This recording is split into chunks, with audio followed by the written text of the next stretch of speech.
घरोघरी दिवाळी साजरी होतीये. प्रत्येकजण फराळाचा आस्वाद घेतोय आणि फटाक्यांची आतषबाजी सुद्धा आपल्याला होताना पाहायला मिळते. परंतु त्याच वेळेला विधानसभा निवडणुकांचं बिगुल सुद्धा वाजलेलं आहे आणि यामध्ये राजकीय नेते एकमेकांवरती आरोपांची फटकेबाजी सुद्धा करताना दिसत आहेत. अशातच पिंपरी चिंचवडमध्ये दिशा सोशल फाउंडेशननं दिवाळी फराळाचं आयोजन केलं आणि तिथं खासदार अमोल कोल्हे स्वतः आलेत आणि ते या फराळाचा आस्वाद या ठिकाणी घेत आहेत. आणि या अनुषंगाने आपण थोडंसं लाईट मूडमध्ये एक मुलाखत घेतोय. डॉक्टर, खरं तर फराळाचा तुम्ही आस्वाद घेतायच, परंतु जिथं जिथं जाताय तिथं नेमकी चर्चा सध्या काय सुरू आहे? कारण फटकेबाजी जोरात सुरू आहे, दिवाळीची फटाके वाजतायत आणि गोडवा पण दिसतोय. नाही, खरं तर सर्वप्रथम मी दिशा सोशल फाउंडेशनचा मनापासून एक आभार अशासाठी व्यक्त करतो की गेल्या काही वर्षांमध्ये महाराष्ट्राची राजकीय संस्कृती आणि त्या राजकीय संस्कृतीमध्ये इतर पक्षीय नेत्यांशी असलेला सुसंवाद हा जवळपास लोप पावत चाललेला असताना पिंपरी चिंचवड सारख्या पॉलिटिकली अत्यंत सजग अशा शहरामध्ये दिशा सोशल फाउंडेशन असा उपक्रम राबवतं हे खरोखर कौतुकाची बाब आहे. आणि म्हणून मी मनापासून त्यांचा ऋणी आहे. आणि दिशा सोशल फाउंडेशनचे माझे फार जास्त जुने ऋणानुबंध आहेत राजकीय क्षेत्रात पदार्पण करण्याच्या आधीपासूनचे. आणि आपण जसं म्हणालात त्या पद्धतीने दिवाळीचा फराळ आहे. नक्कीच याला थोडासा महागाईचा थोडासा झटका सर्वसामान्यांना जाणवतोय. बेरोजगारीचा कडवटपणा अजूनही आहे. परंतु अशी अपेक्षा हीच आहे की या दिवाळीमुळे दिव्यांनी आसमंत उजळून जाईल, महाविकास आघाडीचं सरकार येईल आणि त्यानंतर निकालानंतर मात्र हा गोडवा प्रत्येकाच्या आयुष्यात आणण्यासाठी महाविकास आघाडीचे सगळेच घटक पक्ष मनापासून प्रयत्न करतील. खरं तर जनतेच्या या आयुष्यात गोडवा यायलाच हवा, परंतु आता हा दिवाळीचा गोडवा जो आपल्याला फराळातला दिसतोय तो गोडवा प्रचारात दिसणार, की आता इथं तुम्ही थोडीशी मिसळ पण खाताय, झणझणीत मिसळ आहे, तो तिखटपणा पण या ठिकाणी दिसणार आहे? नाही, हा गोडवा दिसावा अशी अपेक्षा आहे, कारण महाराष्ट्राच्या राजकीय संस्कृतीला कुठेही गालबोट लागेल अशी वक्तव्य होऊ नयेत. परंतु गेल्या काही वर्षांमध्ये वाचाळवीरांची जी फौज सुटलेली आहे आणि या वाचाळवीरांच्या बेताल वक्तव्यांमुळे नक्कीच वातावरण कलुषित होतं. म्हणजे परवाचं संगमनेरमध्ये भारतीय जनता पक्षाच्या स्टेजवरचं वक्तव्य हे इतकं निंदनीय होतं की जो महाराष्ट्र राष्ट्रमाता जिजाऊ माँसाहेब, क्रांतिज्योती सावित्रीबाई फुले, पुण्यश्लोक अहिल्याबाई होळकर यांचा वसा आणि वारसा सांगतो. या महाराष्ट्रामध्ये एखाद्या राजकीय नेत्याकडून भारतीय जनता पक्षाच्या व्यासपीठावर अशा पद्धतीनं विधान होणं हे खरं तर दुर्दैवी होतं. पण यापुढे तरी सर्व राजकीय पक्षांनी हे भान बाळगावं अशी अपेक्षा तर सगळ्यांचीच आहे. खरं म्हणलं तर दिवाळी आली की सगळेजण नवीन कपडे आणतात, फराळ पण ताजा या ठिकाणी बनवला जातो, अगदी फटाके पण त्याच वेळेचे लागतात. जर जुने फटाकडे असले की ते फुचका बार या ठिकाणी निघतो. अशातच काही जुन्या संदर्भांना फोडणी या ठिकाणी दिली जाते. सांगलीतला तुम्ही प्रचार ऐकला असेल, अजितदादांनी आर आर आबांच्या संदर्भातला सिंचन घोटाळ्याशी संबंधित एक दाखला त्या ठिकाणी दिला. ही फोडणी आत्ताच्या या दिवाळीच्या अनुषंगाने, विधानसभेच्या अनुषंगाने योग्य होती? तर मला असं वाटतं, मी फार लहान कार्यकर्ता आहे. दादानी इतक्या मोठ्या नेत्यावर माझ्यासारख्या लहान कार्यकर्त्यांना बोलणं योग्य नाही. परंतु असं म्हणतात की आजकाल दादा त्यांच्या सल्लागारांच्या सल्ल्यानुसारच चालतात. आणि कदाचित या सल्लागारांना महाराष्ट्राची संस्कृती ठाऊक नसावी, की महाराष्ट्राची संस्कृती ही आहे की माणूस गेल्यानंतर वैर संपतं. अगदी शत्रूविषयी, वैऱ्याविषयी महाराष्ट्राची ही भावना अगदी आपण अफजल खान वधापासून पाहतो आहोत.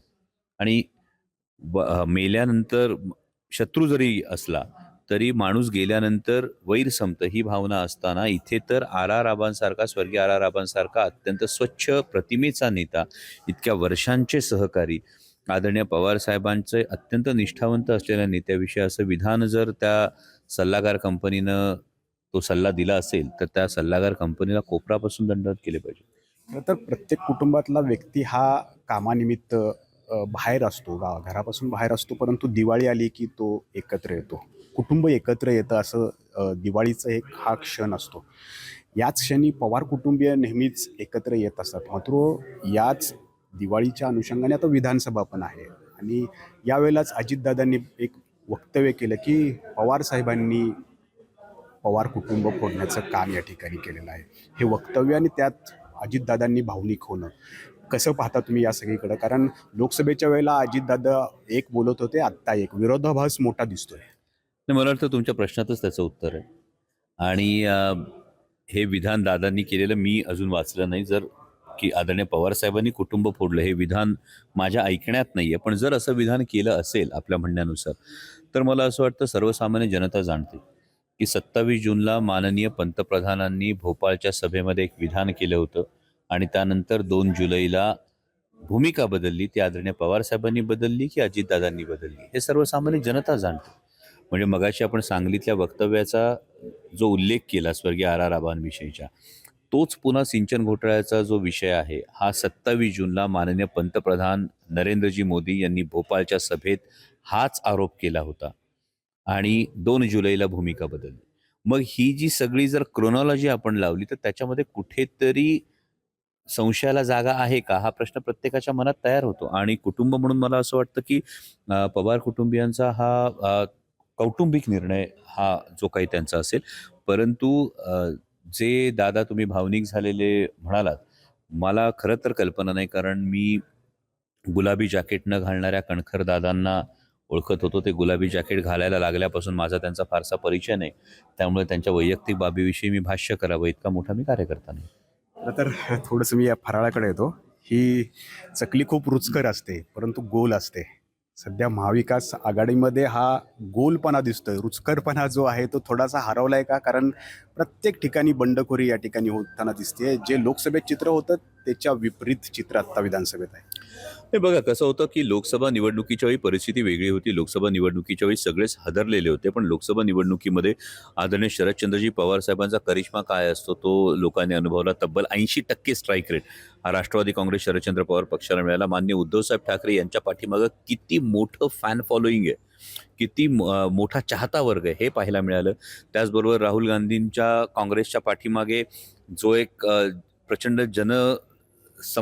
जनसमुदाय आहे तो आपल्याला पाहायला मिळाला. तब्बल 31 जागा महाविकास आघाडीच्या, म्हणजे सांगलीची एक अपक्ष धरून 31 जागा या महाविकास आघाडीच्या निवडून आल्या.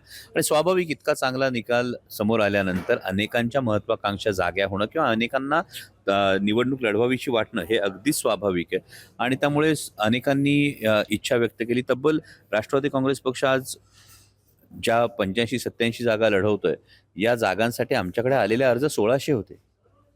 यावरून आपल्याला समजू शकतं. आणि त्यामुळे प्रत्येकाची भावना आहे, परंतु प्रत्येक पक्षातले वरिष्ठ नेते या आपल्या नेत्यांशी संपर्क साधतायत, जेणेकरून आपापसामध्ये मतविभाजन होऊ नये आणि पुन्हा महायुतीचं सरकार येण्यासाठी आपल्याच काही बंडखोरांचा हातभार लागू नये ही प्रत्येकाचे प्रयत्न सुरू आहेत. आणि मला असं वाटतं माझ्यासाठी ही निवडणूक नसावी. ही निवडणूक महाराष्ट्रासाठी, महाराष्ट्राच्या हितासाठी, महाराष्ट्र धर्मासाठी आहे. आणि त्यामुळे माझं यापेक्षा महाराष्ट्राचं व्यापक हित पाहणं गरजेचं आहे. खरं तर दिवाळीच्या फराळामधल्या 2 वस्तूंकडे जातो. हे शंकरपाळी आहे आणि एक लाडू आहे. तर यावेळेला विधानसभेत कुणाची पाळी येणार आणि सत्तेचा लाडू कुणाला खायला भेटणार? तर नक्की पाळी तर 100% महाविकास आघाडीचीच येणार, कारण महायुती सरकारनं बेरोजगारी असेल, महागाई असेल, महिलांची सुरक्षा असेल, या प्रत्येक बाबतीत महाराष्ट्राला काय दिलं असेल तर भोपळा दिला आहे. आणि त्यामुळे हा जो भोपळा आहे हा आता महायुतीचा जो कारभार आहे याला महाराष्ट्रातली जनता कंटाळलेली आहे. आणि महाराष्ट्रातल्या जनतेने ठरवलेलं आहे की 100% आता सत्तेचा लाडू महाविकास आघाडीच्या हातात दिला पाहिजे, तर त्या लाडूचा गोडवा महाराष्ट्रातल्या प्रत्येक माणसापर्यंत पोहोचेल.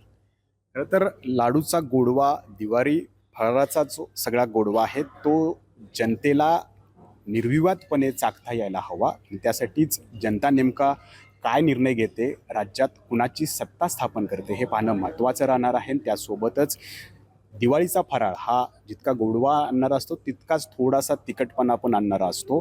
आणि तोच गोडवा आणि तिखटपणा प्रचारात सुद्धा कसा दिसतो, कुणाचा प्रचार या जनतेला भावतो आणि सत्तेत कोण बसतो याकडे सर्वांचं लक्ष लागून असेल. नाजिमुल्ला, ABP माझा, पिंपरी चिंचवड. ABP माझा, उघडा डोळे बघा नीट.